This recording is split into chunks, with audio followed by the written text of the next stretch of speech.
বন্ধুরা দেখো আমার পায়ে চোট লেগেছে। এখন আমার হাতে দেখো এক্স-রে রিপোর্ট। আমি স্লিপের পিছন দিক দিয়ে লাফ মেরেছি। আর আমি মজা মজা করে বলছি যে আমি যেন পাটা ঠিক হয়ে যাওয়ার পরেও স্লিপের পিছন থেকে লাফ মারবো। তো তোমরা কিন্তু প্লিজ প্রে করো যেন কারণ তোমার প্রে আমার মায়েরও প্রচুর কাজে লেগেছে। তোমরা প্রে করেছো বলে যে আমার মায়ের ঠিক হয়ে গেছে। তো দেখো আমি এখন ফোন দেখছিলাম, আমাকে চুপ করে রাখার একটাই রাস্তা ফোন। তো দেখো আমাকে ভিডিও করছে, দেখো ফোন দেখছি। তো আমি এখন এই ঘরের মধ্যে ঢুকবো। এই ঘরটা ডাক্তার আমাকে বললো যে আমার পায়ে ফাটল ধরেছে, হাড়ের উপরে একটু ফাটল ধরেছে, মানে হাড়ে যে জায়গাটা লেগেছে ওই জায়গাটা ফাটল ধরেছে।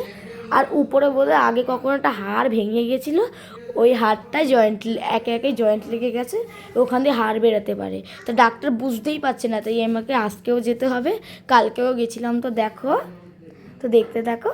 এই যে আমার পায়ে ব্যথা লেগেছে, এই দেখো। আমি দেখো আবার মজা করে আমার দেখা হচ্ছি।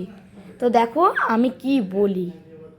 হাতে এত টাকার ওষুধ, কি ব্যাপার? ডাক্তার দেখাতে এসেছিস, সবাই তো জিজ্ঞাসা করবে তোর পায়ে কি হয়েছে। তোর পায়ে কি হয়েছে সবাইকে জানা।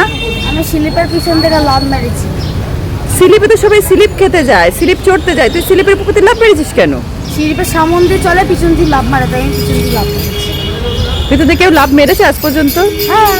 কে লাভ মেরেছে? তোর মতন এক একটা। তার এখন পানি ভুগছে কে? আমি। ভালো লাগছে তো? হ্যাঁ, হেভি লাগছে। হেভি লাগছে। এই ওষুধগুলো খাবি আর বাড়ি গিয়ে এই পাটা লেগেছে তো, এবার এই পাটা আমি লাঠি দিয়ে ভাঙবো। চলো আবার আরো 500 টাকা খরচ হবে তাহলে।